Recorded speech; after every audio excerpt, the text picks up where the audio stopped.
Student Wang Zhenlu has been found alive. Let's listen in live right now.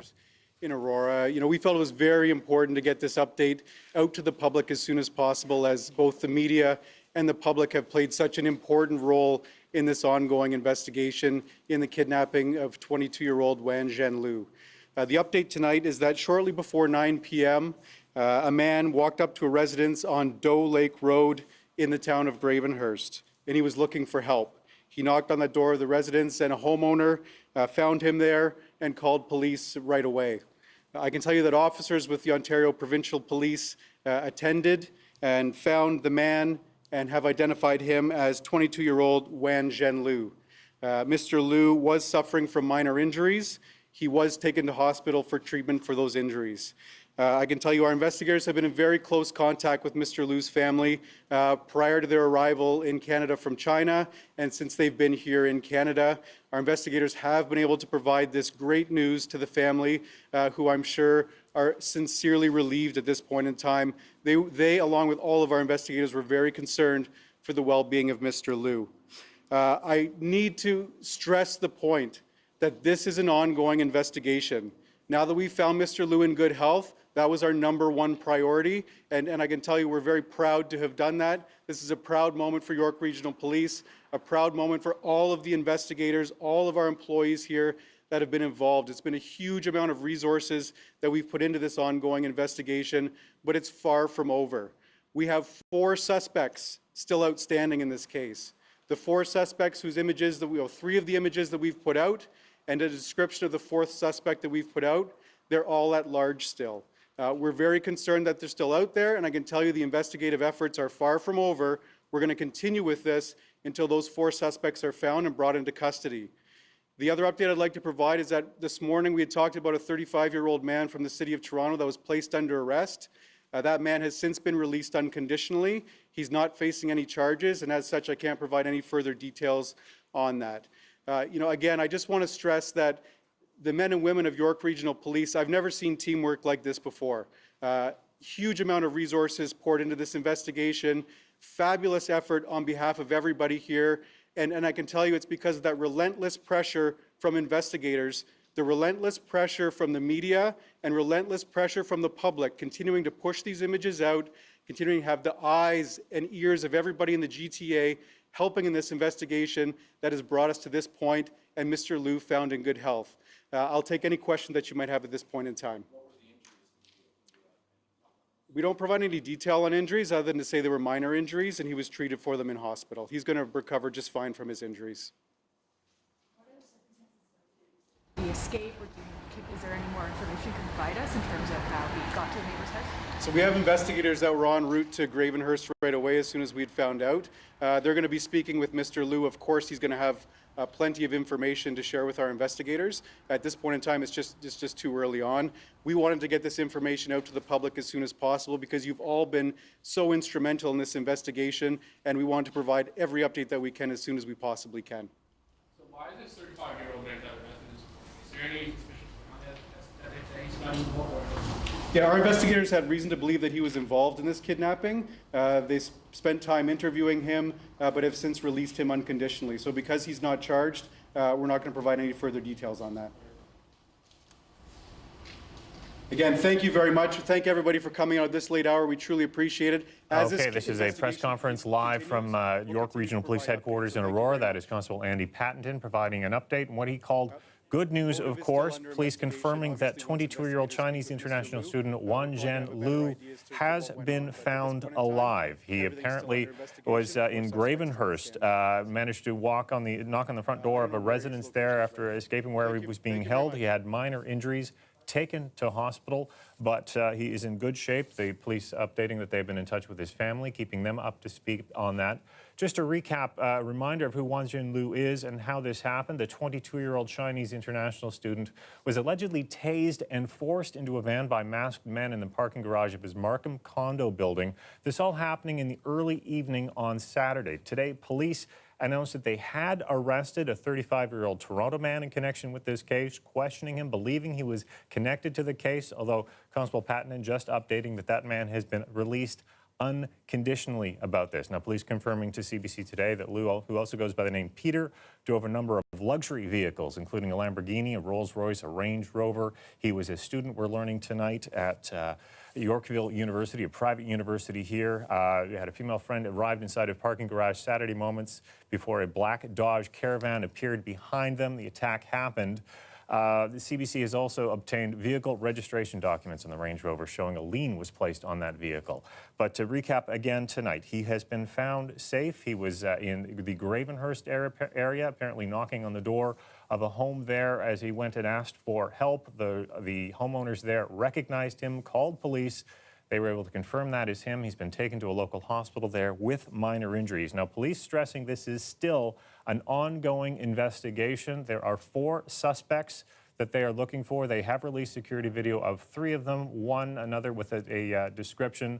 Again, the 35-year-old man that they had taken into custody today has been released. Police saying this is an ongoing investigation. Now, Arkell Yoon is at that news conference. She will join us a little later in our newscast with more updates. Now moving on to other stories. Peel Police announcing a major bust, drugs and cash that also sees some very powerful and very scary looking weapons. This is video of a handgun modified with a high-capacity magazine, one of 26 firearms and hundreds of rounds of ammunition seized as part of Project Baron. Peel Police say they were alarmed to find the weapons, many of them modified to do the most amount of damage in the shortest amount of time. It's very scary.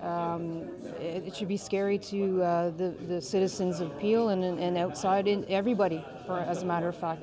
There's no need for anyone to have this in their possession. It's not made for hunting. It's made for, in my opinion, the sport of hunting people. The weapons were found loaded in a storage locker in the Rexdale area. They were found as part of a 3-month investigation into a drug trafficking ring. The 35-year-old Brampton man is facing more than 60 charges. Police are now trying to figure out where the guns came from and how they ended up in the suspect's possession. And the TTC driver who slammed this bus into 2 homes in Scarborough last week has been charged. The crash happened last Thursday around 1:35 in the morning. Corner of Grackle Trail and Oasis Boulevard. No one was injured, fortunately. The driver has now been charged with careless driving. A spokesperson for the TTC says the driver is currently not operating a TTC vehicle. No word if the driver has been suspended or will be fired. And now that the Bruce MacArthur trial has wrapped up, an independent review into how Toronto police handle missing persons investigation is being expanded. It will now include MacArthur's victims. I'm responsible for community safety, so anytime that there's a segment of the community that has a concern that maybe they're being policed differently, I have issues with that. And so if this is a process or a tool that will help enhance or encourage the relationship building, then it's a good day for all of us. For more than a year, members of Toronto's LGBT community and others have been pushing for details about how Toronto police handled the disappearances of Bruce MacArthur's victims. Really important, and it's exciting that it's actually going to. Now, the Toronto Police Services Board voted unanimously in favor of expanding the scope of the review today. It was set to wrap up next April, but it has now been extended to January of next year. Well, some big changes could be in store for many public transit projects in our city. The province takes over Toronto's subway system. Premier Ford's transit advisor sent a letter to the TTC chair and city manager tonight saying the province wants to change the Scarborough subway from 1 stop to 3, tunnel a stretch of the Eglinton West LRT, build the downtown relief line with a different type of subway train, and fast-track the Line 1 extension to Richmond Hill. Now, all this is contingent on uploading the cost of the subway, something many residents had questions about at a town hall on the topic this evening. I think it's a local thing. It needs to stay Toronto, not go province-wise. Councillor Paula Fletcher hosting this information meeting tonight. City Council will meet tomorrow to discuss plans for public consultations. Mayor Tory responded to the province's letter tonight saying the city and its residents must be completely involved and consulted in any transit changes.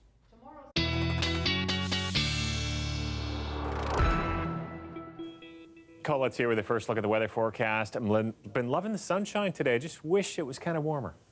Well, then I'm going to grant your wish. Excellent. But here's one case where I could do that, because as we head into tomorrow, we're keeping the influence of that high pressure. It will begin to move off, but we'll keep it so that tonight we'll have mostly clear conditions, a little bit of cloud cover early in the day tomorrow, and then sunshine through the period, and the temperature will be going up. So mild conditions tomorrow, going above seasonal as opposed to today when we're a few degrees below. However, that's Wednesday. Then as we get into Thursday, we're going to see this next system moving in. As it does, we'll see showers developing, clouds certainly before that coming in Wednesday night into Thursday, then showers through the day, Thursday kind of off and on, and then that moves out. But into Friday, this bit of moisture back here is going to have an impact on us. I'll get into that a little later in the show. Just want to show you that overnight tonight, -4, just a little bit of a wind chill, and then beautiful 8 to 9 degrees for that high tomorrow afternoon. Okay, thanks, Colette. MPP Randy Hillier is back at Queen's Park for the first time since Premier Doug Ford kicked him out of the PC caucus. There is an understanding by many people down here in Queen's Park that there is a culture of fear and intimidation, and different people respond to that in different ways. Hillier telling a news conference today that Ford's chief of staff, Dean French, obstructed him from representing his constituents. But he declined to talk about allegations he has made about illegal lobbying involving some of Ford's closest advisors. Now, that didn't set well with his former party. He's going to drag this out, unfortunately, and I don't want to have to come out here every time he holds a press conference and says nothing. So I hope that's not going to be what Randy does here.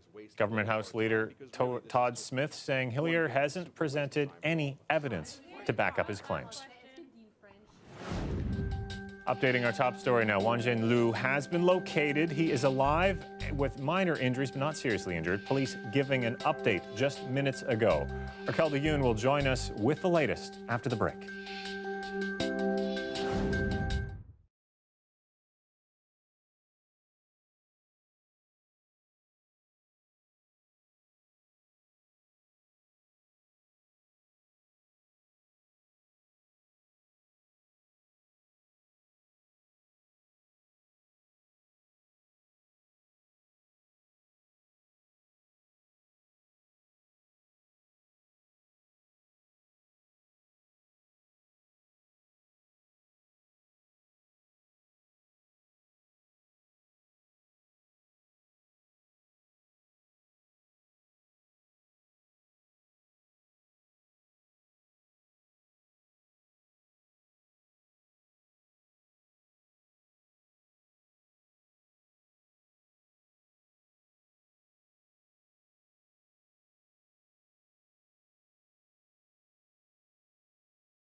I want to go back to our top story now. The 22-year-old Chinese international student kidnapped from his parking garage in Markham on Saturday has been found. We just heard from York Regional Police.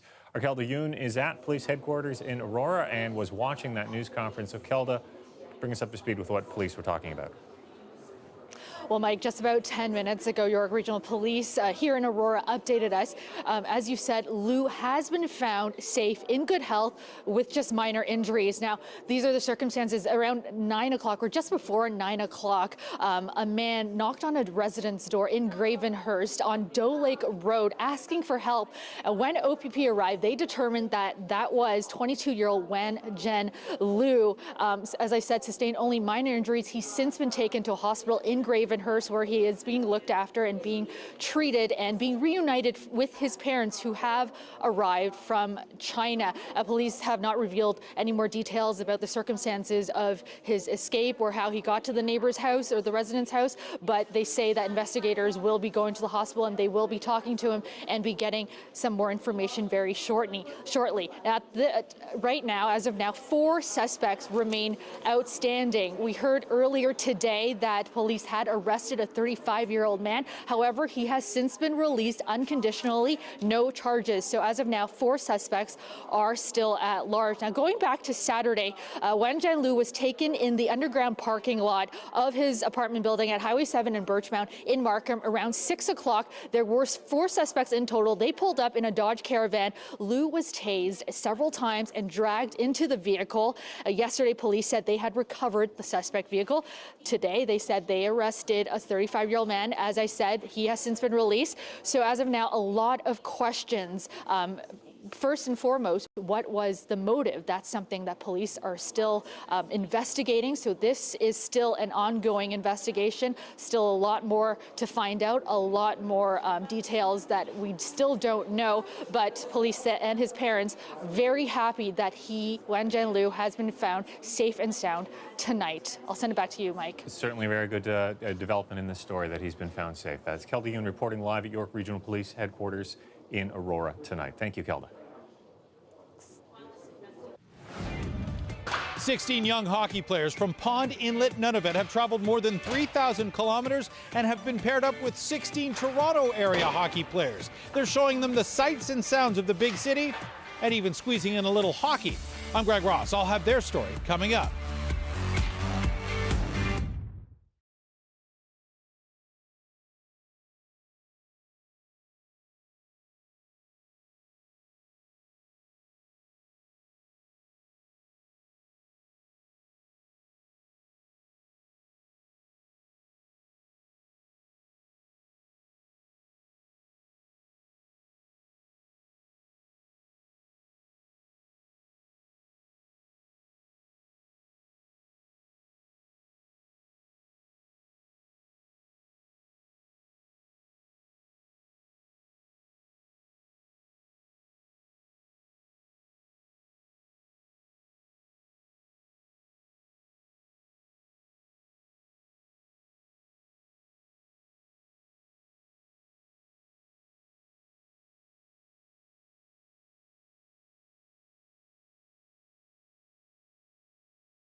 The weather update is brought to you by Train Extreme Conditions Testing.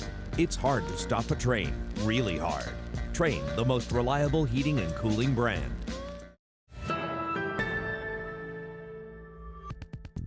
The province says it is taking aim at guns and gangs by announcing 4 new justice facilities across the province. This is a new model of intervention in Ontario, but it has been proven successful in places like New York and Illinois. Previous and existing approaches to addressing these issues have, in many cases, failed to protect young people in our communities. Justice partners work side by side with on-site health, housing, employment, and social services to help break the cycle of offending. The facilities are a part of the province's second phase in fighting guns and gangs. There will be 2 justice centres in Toronto and 2 others in Kenora and London. The centres will bring together the justice system with prevention and intervention supports. The province also announced a guns and gang support unit assisting in major investigations across Ontario, as well as a number of other crime prevention initiatives.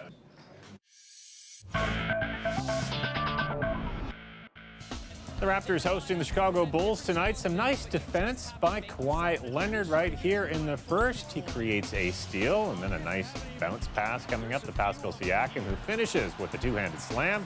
Raptors ahead by 15 heading into the break. Third quarter, Leonard makes his way into the key, kicks it out to Kyle Lowry, who swishes in the 3-ball. Then it is Lowry pushing the ball up the floor. Great pass to OG Anunoby, right to the legs of the defender, and Anunoby lays it in. It's even better when we watch it in slow-mo here on the replay. Toronto goes on to win by a final score, 112-103.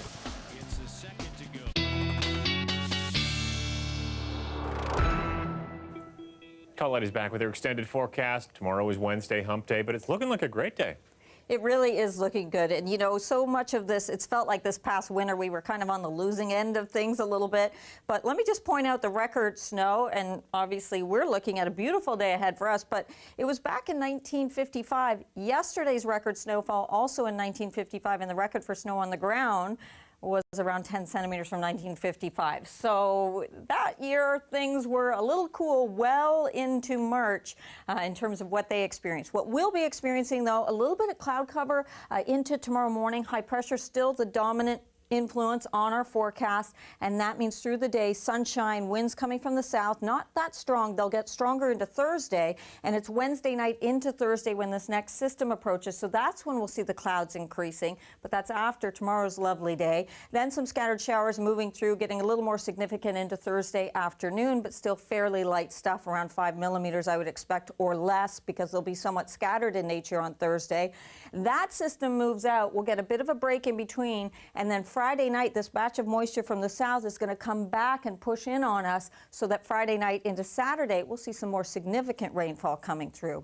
Overnight tonight in southwestern Ontario, experiencing clear skies, -3 for the overnight low. You can knock a degree or 2 off. The winds aren't very strong in terms of the wind chill, not much to deal with. Those winds will be picking up and getting a little breezy through the day tomorrow, however, and that's going to help push you to highs in the double digits for southwestern Ontario. Just gorgeous for hump day there. Overnight tonight in the GTA, lows of -3 to -5. Mostly clear conditions. A few clouds early, then mostly we'll see sunshine and some beautiful readings all around the GTA.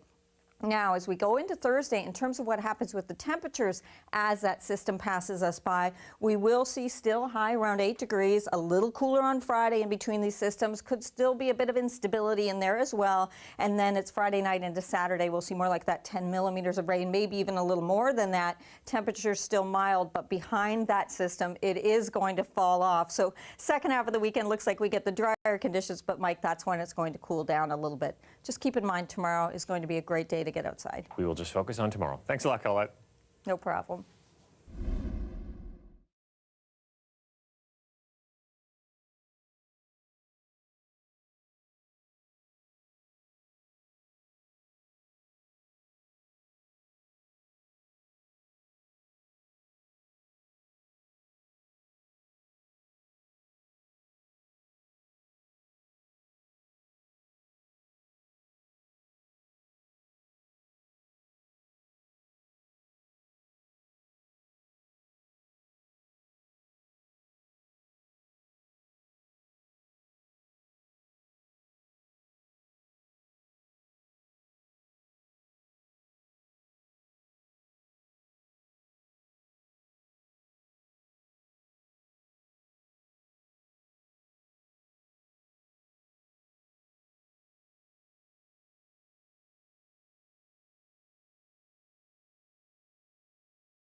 Welcome back. There's an extraordinary exchange program underway in our city right now. For the second year in a row, the Mimico Minor Hockey Association has paired up 16 of its players with 16 players from Nunavut. They're here in Toronto for 8 days, and in a few weeks, they'll be together again up north. As Greg Ross tells us, hockey might be what brings everyone together, but most of the excitement is happening off the ice. All right, everybody, let's go for a skate. For these kids, hockey is the common denominator. But get them off the ice and they'll tell you just how different their lives are. It's a lot bigger here. Miranda Hominick is among 16 kids who have made the trip from Pond Inlet, Nunavut. They've been paired up with 16 Toronto area kids for 8 exciting days in the big city. What's your favorite part so far of your trip to Toronto? Shopping. That's just the tip of the iceberg. They're going to a Blue Jays game. They'll go up the CN Tower, and this past Saturday, they went to their first Toronto Maple Leafs game together. If you wanted to say hello to everybody watching back home in Nunavut. Hi. Hominick's family watched at home as she was interviewed on Hockey Night in Canada. They were surprised and happy to see me on TV. Chris Zarka is one of the organizers who put this exchange together. It's not cheap, but there's an amazing program called Experiences Canada, and they pretty much cover your flights and a lot of other stuff. He says the kids from both cities also fundraise for months, all for an opportunity to experience a different culture. A few days ago, we went on a walk and we saw a squirrel. So Stella saw a squirrel for the first time, and I thought that was very cool. You had never seen a squirrel before? Yes, I've never seen it before. They're also trying food they've never tasted before. You had a Big Mac for the first time in Toronto. It was delicious.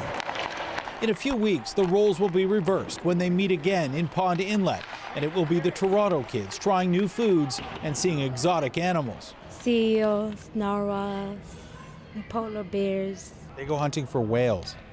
I've never tried whales before, so I'll have that. I don't Want to try whale when he goes there. Whale skin is yummy.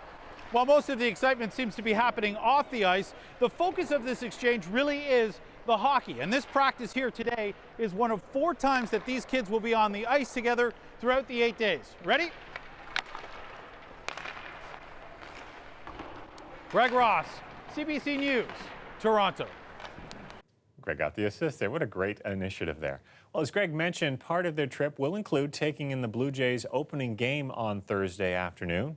Tomorrow on Metro Morning, we're going to be hearing from a man whose voice was synonymous with the team for decades, Jerry Horvath. Now, he retired from calling the play-by-play last year, and it is now out with a memoir of his life and career. He'll talk about it around 7:40 a.m. tomorrow on CBC Radio 1. I'll see you back here tomorrow night at 11. Good night.